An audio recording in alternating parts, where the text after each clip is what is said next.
প্রার্থনা করি, চোখ বন্ধ করি, আর তারপরে বাক্যে যাব। পবিত্র পবিত্র পবিত্র সর্বশক্তিমান আমাদের বাবা, আমাদের সৃষ্টিকর্তা, তুমি আমাদের রক্ষক, আমাদের চালক পালক। বাবা, আমরা হারিয়ে গিয়েছিলাম, আমাদের কোনো অস্তিত্ব ছিল না, কিন্তু তোমার পুত্র যীশু খ্রিস্টের রক্তের দ্বারা তুমি আমাদেরকে খুঁজে এবং তুমি আমাদেরকে তোমার গৃহে একত্র করেছো। বাবা, শুধু একত্র করনি, তুমি আমাদেরকে যে শান্তি, আনন্দ এবং সেই স্বর্গে যাওয়ার পথ, আর প্রভু তোমাতে থাকতে, তোমাকে নিয়ে থাকতে তুমি একটি আস্বাদন যুক্ত করেছো। হ্যাঁ বাবা, এই জিনিস, এই অবস্থান জগতের কোনো পরিস্থিতিতে পাওয়া যাবে না। তাই বাবা, তোমাকে এই সময় আমরা কৃতজ্ঞ চিত্রে তোমাকে প্রণাম জানাই।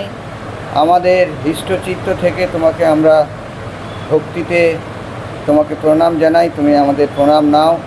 আর প্রভু, আমাদের প্রত্যেকের অন্তরে তুমি কথা বলো। আর প্রভু, শ্রোতা বক্তা আর প্রভু প্রত্যেককে আমাদের হৃদয়ে কথা বলো। তুমি সাহায্য করো, তুমি আমাদের মুখে কথা বলো, আর তুমি আমাদের সঙ্গে থেকে এই তোমার বাক্যকে তুমি বলতে সাহায্য করো এবং বুঝতে সাহায্য করো। এই প্রার্থনা আমাদের ত্রাণকর্তা মুক্তিদাতা প্রভু যিশুর নামে চাই, আমেন। সকলকে জয় যিশু। আজকে আমি আমার একটি বিষয়, এই একটু গান হচ্ছিল একটু আগে, যে আমরা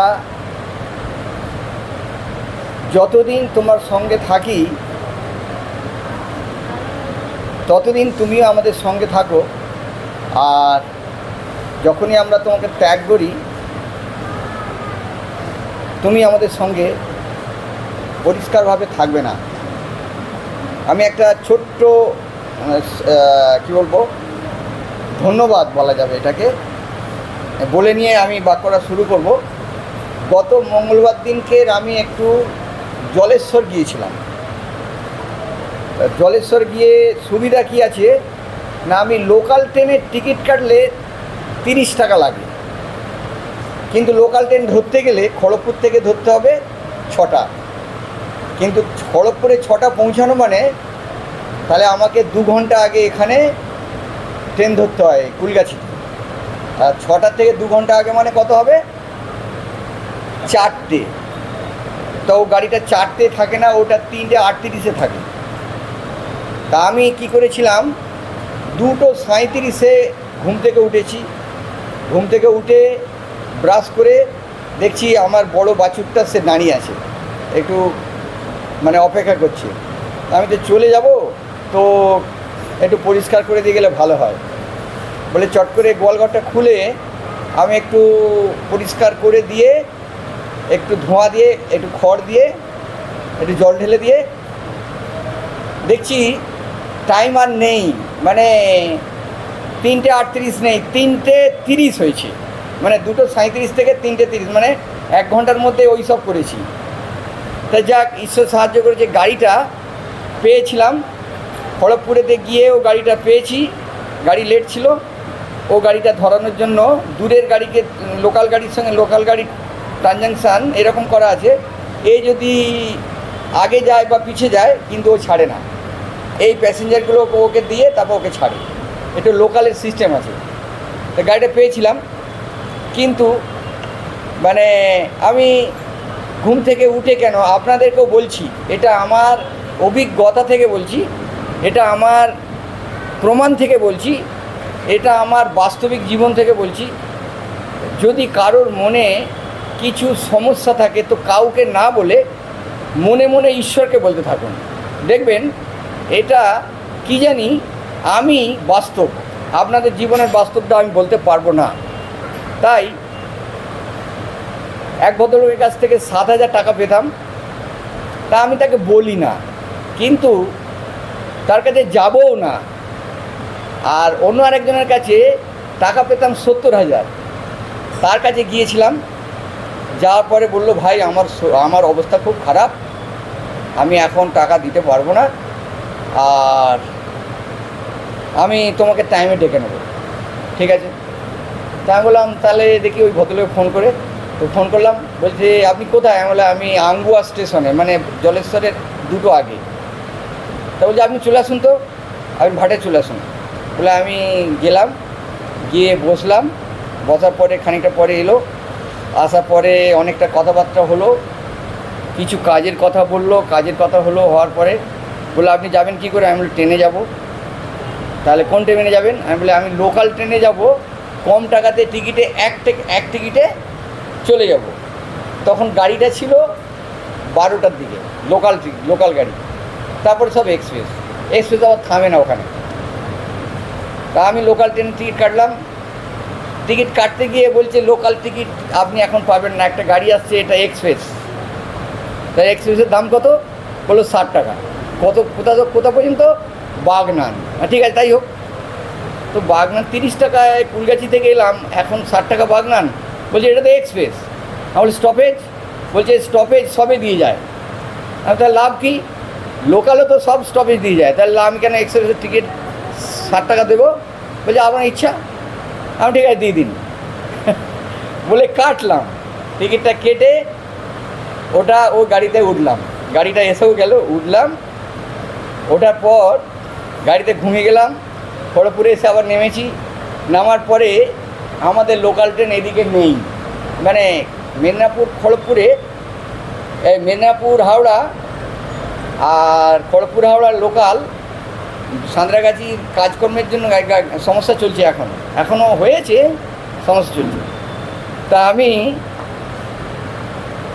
ভাবছি যে ট্রেন কখন আসবে, তারপর উঠবো। পরপর দুটো মেল চলে গেল।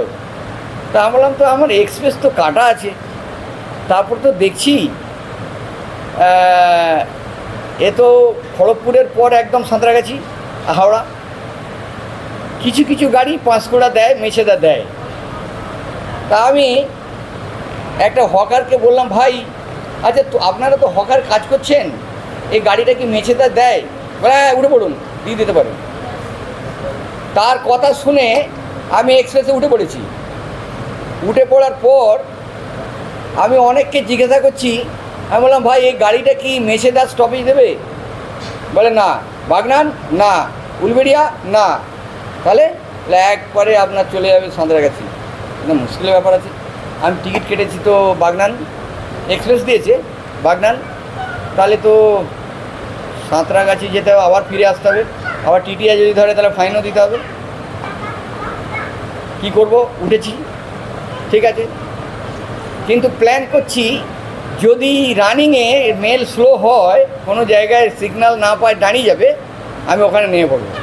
নেমে পড়ে ট্রেনের যদি মিডিলেও হয় তাহলে হেঁটে মেকআপ দেবো, হেঁটে প্ল্যাটফর্মে এসে গাড়িটাতে ধরে নেব, ট্রেন ধরবো, লোকাল পাবো, এই প্ল্যাটফর্মে আসবো, লোকাল পাবো।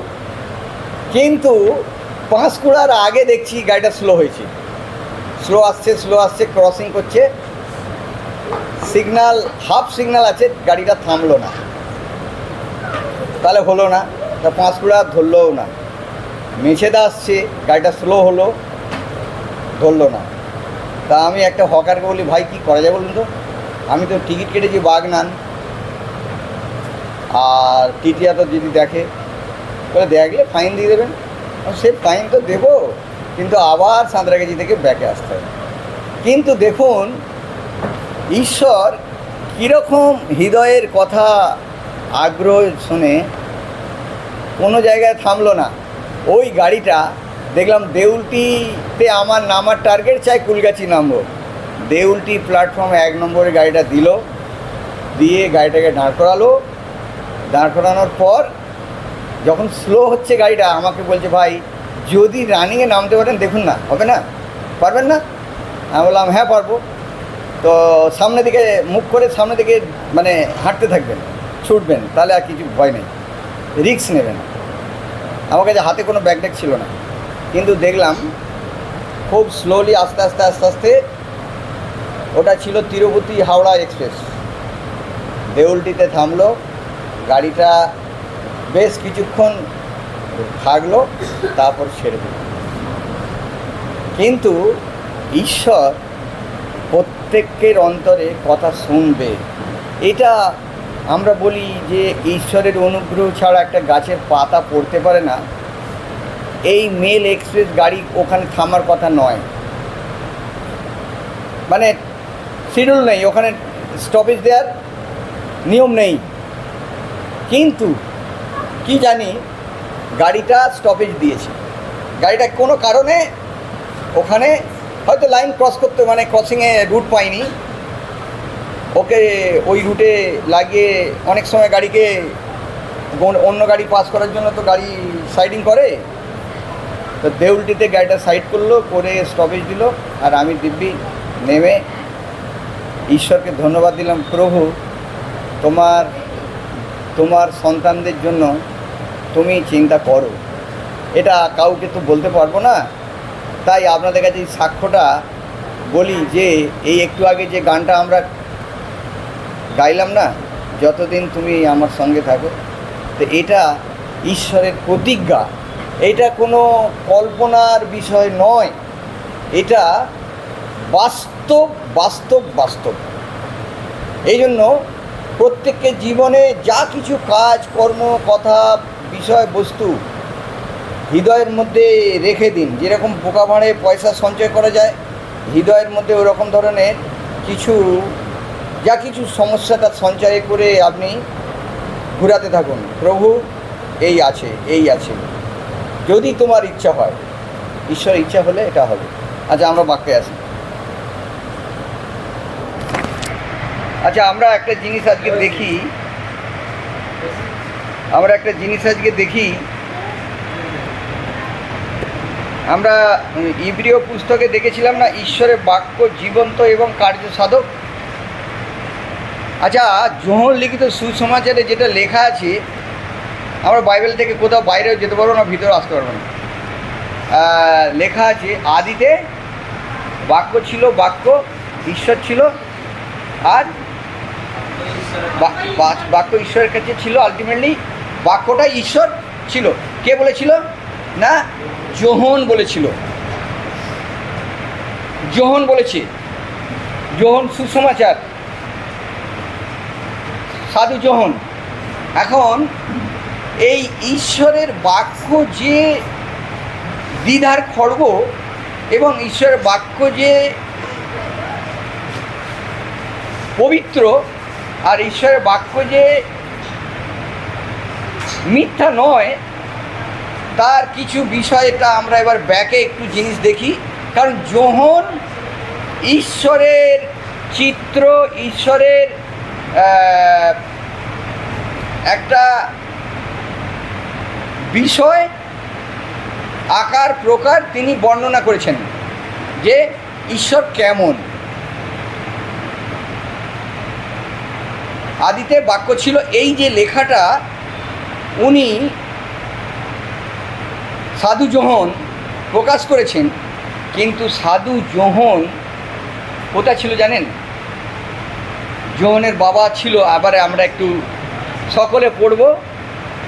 আমরা লুক লিখিত সুসমাচারে 1 অধ্যায়ের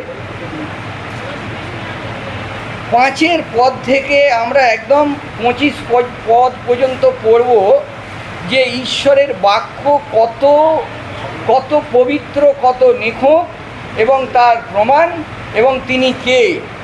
তাই যোহন যে আমাদের কাছে, সাধু যোহন যে ঈশ্বরের পরিচয়টা আমাদের কাছে প্রকাশ করেছে, ওই যোহন কোথায় ছিল? কোথায় ছিল যোহন? দেখুন ওই যোহনটা কোথায় ছিল, পড়ুন, সকলে পড়ি আমরা। তাহলে আমি পড়ছি, সকলে ওই লেখার দিকে ধ্যান দিন। জিহুদ সকলে পেয়েছি কি? পেয়েছি না? ওই যোহন কোথায় ছিল দেখুন, 5 পদ থেকে পড়ছি। লুক লিখিত সুসমাচার 1 অধ্যায় 5 থেকে। জিহুদিয়ার রাজা হেরোদের সময়ে অবিয়ের পালার মধ্যে সখরীয় নামে একজন যাজক ছিলেন। তার স্ত্রী হারুন বংশীয়া, তাহার নাম ইলিসাবেত, তাহারা দুইজন ঈশ্বরের সাক্ষাতে ধার্মিক ছিলেন, প্রভুর সমস্ত আজ্ঞা ও বিধি অনুসারে নির্দোষ রূপে চলিতেন। আপনাদের একটু আগে বলছিলাম না, যদি কারো জীবনে কোনো সমস্যা থাকে, যদি কোনো প্ল্যান থাকে, যদি কোনো অভাব থাকে, যা কিছু বিষয়, আপনার মনকে দাবি দিয়ে রাখুন, আর ওর সঙ্গে ঈশ্বরের সঙ্গে যোগ করুন, ঈশ্বরের সঙ্গে যোগ করুন। ঈশ্বরের ইচ্ছা হলে সিদ্ধ, ঈশ্বরের ইচ্ছা না হলেও সিদ্ধ। এইটা ওইখানে কি ঘটনা ঘটেছে দেখুন। এখানে ইলিসাবেত এবং ওই সখরীয় স্বামী স্ত্রী ছিল। ইলিসাবেত এবং সখরীয় ওনারা স্বামী স্ত্রী, এবং ওনারা জোহনের বাবা। আবার ওর পরে যদি আবার একটু ঘটনা দেখি, ওইখানে ইলিসাবেত কিন্তু বন্ধা ছিল। বন্ধা মানে কি? যাদের বাচ্চা হবে না, ইলিসাবেত বন্ধা। সেই বন্ধা স্ত্রী এমন একজন পুত্র প্রসব করলো, সেই পুত্র পৃথিবীর সৃষ্টিকর্তা ঈশ্বরের পরিচয় প্রকাশ করছে, সেই যোহন। আর সেই বন্ধা স্ত্রীর গর্ভ থেকে উদ্ঘাটন হচ্ছে। কি করে হয়েছে দেখুন, ওখানটা লেখা আছে, কেননা ইলিসাবেত বন্ধা ছিলেন এবং দুইজনেরই অধিক বয়স হয়েছিল। শুধু বন্ধা নয়, ওখানে একটা ঘটনা আছে, যে ঘটনা হচ্ছে অনেক বয়স হয়েছিল। সাধারণত ন্যাচারালি দেখা গেছে যে একটা মেয়াদ থাকে, যে মেয়াদের মধ্যে সাধারণত এই মনুষ্য জাতির বাচ্চা আসে না। একটা টাইম পিরিয়ডটা কি হয়, শেষ হয়ে যায়, টাইম কভার করে যায়, টাইম নষ্ট হয়ে যায়, ওই সময়ে তাদের আর বাচ্চা হয় না, একটা লিমিট টাইম থাকে। কিন্তু এখানে ইলিসাবেত এবং সখরীয়র অনেক বয়স হয়ে গেছিলো। ওখানে লেখা আছে দুজনেরই অধিক বয়স হয়েছিল। একদা যখন সখরীয় নিজ পালার অনুক্রমে ঈশ্বরের সাক্ষাতে যাজকীয় কার্য করিতেছিলেন, তখন যাজকীয় কার্যের প্রথা অনুসারে গুলিবাট ক্রমে তাহাকে প্রভুর মন্দিরে প্রবেশ করিয়া ধূপ জ্বালাইতে হইল। আচ্ছা, গুলিমাট কেউ আমরা জানি, এখানে জেনে গেছি না সকলে, লটারি। তার মানে এখানে এতজন আছে, কে এখানে আসবে কথা বলবে, ওখানে একটা লটারি হতো। আচ্ছা, দেবযানী এখানে আসার সুযোগ পেয়েছে, এখানে আসবে। এরকম সখরীয় মন্দিরে যাওয়ার সুযোগ পেয়েছিল, ঈশ্বরের গৃহে যাওয়ার সুযোগ পেয়েছে সখরীয়, মানে ইলিসাবেতের স্ত্রী, মানে যোহনের বাবা। ওখানে লেখা আছে, তাহাকে প্রভুর মন্দিরে প্রবেশ করিয়া ধূপ জ্বালাইতে হইল। সেই ধূপদাহের সময়ে সমস্ত লোক বাহিরে থাকিয়া প্রার্থনা ছিল। তখন প্রভুর এক দূত ধূপ বেদীর দক্ষিণ পার্শ্বে দাঁড়াইয়া তাকে দর্শন দিলেন। দেখিয়া সখরীয় ত্রাসযুক্ত হইল, ভয় তাহাকে আক্রমণ করিল। সখরীয় যখন মন্দিরের ভিতরে ধূপ জ্বালাচ্ছে, হঠাৎ একজন কোনো ব্যক্তি যদি ওখানে থাকে, ওখানে লেখা আছে ব্যক্তি নয়, ওটা দূত, তা আপনারা এখনও কিন্তু ওইটা ছাড়বেন না। ঈশ্বর আপনাদের সঙ্গে সঙ্গে আছে, আর ঈশ্বর এটা সকল মানুষকে এরূপভাবে সাহায্য করে আসছে। তো ওখানে কি লেখা আছে না, এক দূত, তখন প্রভুর এক দূত ধূপবেদীর দক্ষিণ পার্শ্বে দাঁড়িয়ে একজন ছিল, তাহাকে দর্শন দিলেন। দেখিয়া সখরীয় ত্রাসযুক্ত হইলেন, ভয় তাহাকে আক্রমণ করিল। কিন্তু দূত তাহাকে বলিলেন, সখরীয়, ভয় করিও না, কেননা তোমার বিনতি গ্রাহ্য হইয়াছে। তোমার স্ত্রী ইলিসাবেত তোমার জন্য পুত্র প্রসব করিবেন, ও তুমি তাহার নাম রাখিবে যোহন। এবার দেখো, আমরা প্রকাশ করি, এই পিসিমা বলছে আমার এখানে ব্যথা আছে, প্রার্থনা করবেন। অমুক বলছে আমার এই বাড়িতে রেখে লোক যেন আসে, প্রার্থনা করবেন। অমুকে আছে বলছে আমার অমুক হয়েছে, প্রার্থনা করবেন, তাই না?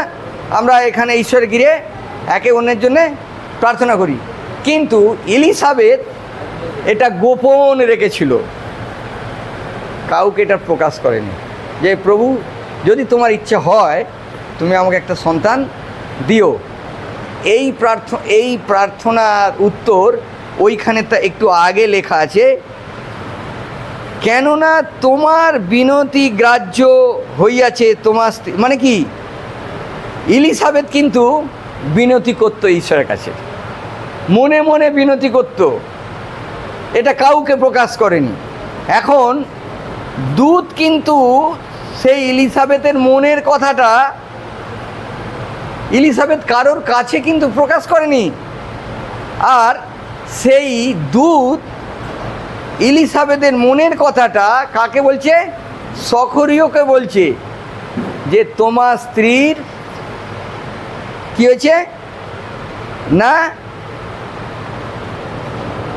বিনতি গ্রাহ্য হয়েছে, মানে নিশ্চিত অনুনয় বিনয় করেছে এলিসাবেথ, সেটা ঈশ্বরের কাছে ঈশ্বর গ্রাহ্য হয়ে গেছে। সে খবরটা ওই স্বর্গদূত দিচ্ছে। ও তুমি তাহার নাম যোহন রাখবে, মানে নামও বলে দিয়েছে যে তার নাম যোহন রাখবে, নিজে থেকে কোনো নাম রাখা যাবে না। স্বর্গদূত সক্রিয়কে বলে দিল যে তুমি তার নাম, তোমার পুত্রের নাম যোহন রাখবে। এরপরে 14 পদে লেখা আছে, আর তোমার আনন্দ উল্লাস হইবে এবং তাহার জন্মে অনেকে আনন্দিত হইবে, কারণ সে প্রভুর সম্মুখে মহান হইবে এবং দ্রাক্ষারস কি সুরা কিছুই পান করিবে না। আর সে মাতার গর্ভ হইতেই পবিত্র আত্মায় পরিপূর্ণ হইবে এবং ইসরায়েল সন্তানদের মধ্যে অনেককে তাহাদের ঈশ্বর প্রভুর প্রতি ফিরাইবেন। সে তাহার সম্মুখে এলিয়ের আত্মায় ও পরাক্রমে গমন করিবে, যেন পিতৃগণের হৃদয়ের সন্তানদের প্রতি অনাজ্ঞাবহ দিগকে ধার্মিকদের বিজ্ঞতায় চলিবার জন্য ফিরাইতে পারে। প্রভুর নিমিত্ত সুসজ্জিত এক প্রজামণ্ডলী প্রস্তুত করিতে পারে। তখন সখরীয় দূতকে কহিলেন, কিসে ইহা জানিব। ওখানে একটা কথা সখরীয় দূতকে বলেছিল, আপনি এই কথাগুলো আমাকে বললেন বটে, আমি এতে কি করে জানবো যেটা সঠিক নিউজ, সঠিক সংবাদ। মানে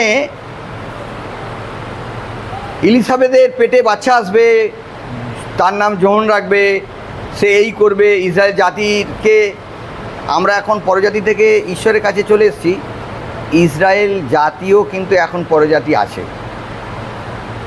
তাদেরকে এখনও আছে, অনেক আছে যারা ঈশ্বর বিশ্বাসী থেকে সরে গেছে। যাই হোক, তো এটা এই কাজগুলো যে যোহন করবে, সে কিন্তু ওই দূত তাকে নিউজটা দিয়ে শেষ হয়ে গেল। কিন্তু ওখানে একটা প্রশ্ন করেছে মানে সখরীয়, কিসে ইহা জানিব, কেননা আমি তো বৃদ্ধ এবং আমার স্ত্রীও অধিক বয়স হইয়াছে। দূত উত্তর করিয়া তাহাকে কইলেন, আমি গ্রাবিয়েল ঈশ্বরের সম্মুখে দাঁড়াইয়া থাকি, তোমার সহিত কথা কইবার ও তোমাকে এই সকল বিষয়ের সুসমাচার দিবার জন্য প্রেরিত হইয়াছি। ঈশ্বর কিন্তু দূতকে পাঠিয়েছিল সখরীয়ের কাছে। ঈশ্বর ওই মন্দিরের মধ্যে দূতকে পাঠিয়ে এই কথাটা দিয়েছিল। ওই দূত সখরীয়ের কাছে প্রকাশ করে দিয়েছে, এখানে প্রেরিত হইয়া আছি, পাঠিয়েছে। তারপরে আর দেখো, এই সকল যেদিন ঘটিবে সেই দিন পর্যন্ত তুমি নীরব থাকিবে, কথা কহিতে পারিবে না, যেহেতু আমার এই যে সকল বাক্য যথাসময়ে সফল হইবে, ইহাতে তুমি বিশ্বাস করিলে না। আর ওখানে একটা চুক্তি হলো, আমি বললাম কথাটা বিশ্বাস হচ্ছে না, কিন্তু বিশ্বাস না হলে তাহলে এখানে একটা কাজ থাকবে। কি কাজ?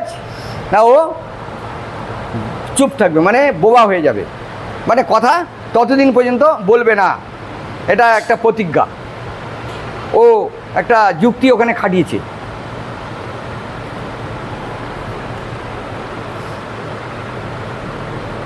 যেহেতু আমার এই সকল বাক্য যথাসময়ে সফল হইবে, ইহাতে তুমি বিশ্বাস করিলে না। আর লোক সকল সক্রিয়ের অপেক্ষা করিতেছিল, এবং মন্দিরের মধ্যে তাহার বিলম্ব হওয়াতে তারা আশ্চর্য জ্ঞান করিতে লাগিল। পরে তিনি বাইরে আসিয়া তাহাদের কাছে কথা কইতে পারিলেন না। তখন তাহারা বুঝিল যে মন্দিরের মধ্যে তিনি কোনো দর্শন পাইয়াছেন, মানে এই ঘটনাটা সত্য। ওখানে লোকেরা যারা ছিল তারা কিন্তু বুঝে গেছে যে কিছু একটা হয়েছে, নালে আগে এই যাজক সক্রিয় কথা বলছিল, ফিরে আসার পর আর কথা বলছে না, মানে কিছু একটা ঘটেছে। মানে কি ঘটেছে জানে না, কিন্তু ঘটেছে কিছু একটা। আর তিনি তাহাদের নিকটে নানান সংকেত করিতে থাকিলেন এবং বোবা হইয়া রহিলেন। পরে তাহার উপাসনার সময় পূর্ণ হইলে তিনি নিজ গৃহে চলিয়া গেলেন। এই সময়ের পরে তাহার স্ত্রী ইলিসাবেথ গর্ভবতী হইলেন, আর তিনি 5 মাস আপনাকে সংগোপনে রাখিলেন। বলিলেন, লোকদের মধ্যে আমার অপযশ খণ্ডাইবার নিমিত্ত এই সময়ে দৃষ্টিপাত করিয়া প্রভু আমার প্রতি এইরূপ ব্যবহার করিয়াছেন। এখানে যে যোহন আমাদেরকে ঈশ্বরের পরিচয় দিয়ে প্রকাশ করেছে, সেই যোহন কিন্তু সাধারণভাবে যে একটা তার জন্ম হওয়ার দরকার ছিল, সাধারণ জন্ম নয়। এটা এক বৃদ্ধ বয়সে, যেখানে পুত্র সন্তান বা সন্তানাদি যা হওয়ার কথা নয়, ঈশ্বর সেখানে প্রকাশ করেছে। তা ঈশ্বরের বাক্যে এরকম ধরনের ঘটনা অনেক রয়েছে, কিন্তু আমরা আমাদের জীবনের যা কিছু ঘটনা যেন আমরা আমাদের মনের মধ্যে ঈশ্বরের সঙ্গে যোগে একটা অবস্থান থাকলে এটা ঈশ্বর যদি তার ইচ্ছা হয় এটা অনুগ্রহ করবে। আর এরপরে আরও একটা ঘটনা কিন্তু এখানে আছে, যদি আমরা একটু পড়ি তাহলে বুঝতে পারবো।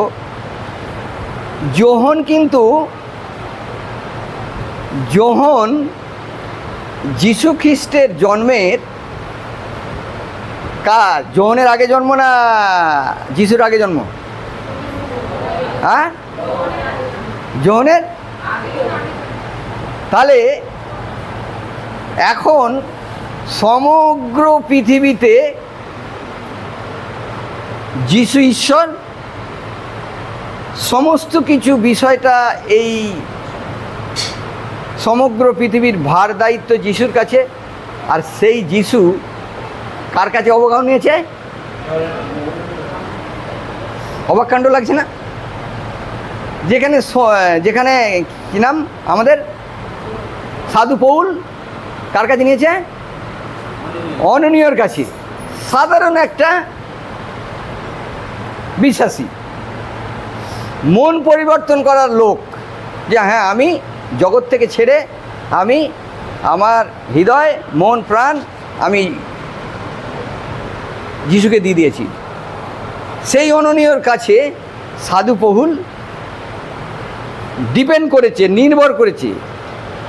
আর সেই নির্ভরে সমগ্র পৃথিবীকে উল্টে দিয়েছে বলা যাবে এক কথা। আর সেই রকম যোহনের কাছে যিশু কি করেছে? বাপ্তিস্ম নিয়েছে।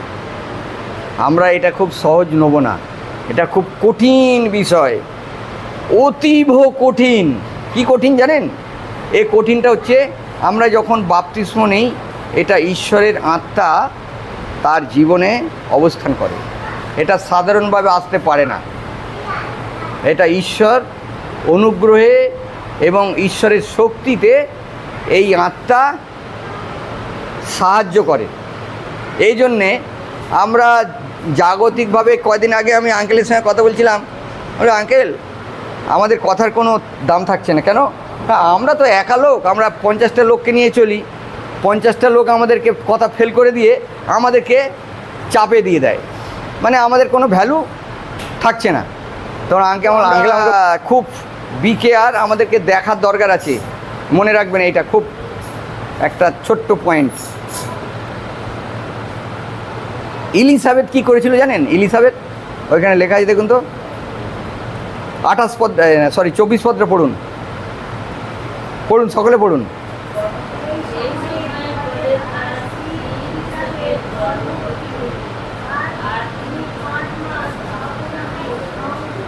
মানে কি ওই কথাটার কি মানে? এইটা কিন্তু আমাদের ওখানে একটা পয়েন্ট আছে। আমাদের জীবনে ঈশ্বর অনেক না সাংকেতিক চিহ্ন হেল্প করে, মানে হেল্প মানে কি, অনুগ্রহ করে, দয়া করে, দর্শন দিয়ে দেয়, বলে দেয়। ও অনেকে কি করে, মিসগাইড করে ফেলে, অনেকে অবজ্ঞা করে ফেলে, বা অবজ্ঞা ঠিক বলা যাবে না, ঠিক মানে যেটাকে বলা যায় যে উপযুক্ত কাজ সেইটা মিস করে। এখানে কি করেছিল ইলিসাবেথ? কি করেছিল? সংগোপনে রাখিলেন। এটা কিন্তু ইলিসাবেথ একটা কাজ করেছে। এই কাজগুলো কিন্তু আমাদের জীবনেও আসবে, এবং আমাদের জীবনে এরকম অনেক কাজ। কারণ দিয়াবল মানে শয়তান আমাদের কাছে সারাক্ষণ কাজ করছে, যেটা আমরা কোনো কাজের অসুবিধা হয়ে গেলে তখন বলি কি শয়তান কাজ করছে। তখন বলি, আমি একটা কাজে যাচ্ছিলাম, কাজে যেতে যেতে দেখা গেল অহেতুক একটা সমস্যা এসে গেল, আমার কাজটা হতে দিল না। আমি প্রকাশ করলাম যে শয়তান আমার পক্ষে কাজ করছে, ঘটনা। কিন্তু এটা জানবেন, শয়তান সারাক্ষণ কাজ করছে। যেরকম ঈশ্বর সারাক্ষণ অনুগ্রহ করে আসছে, তেমনি শয়তান সারাক্ষণ বিপক্ষে কাজ করছে।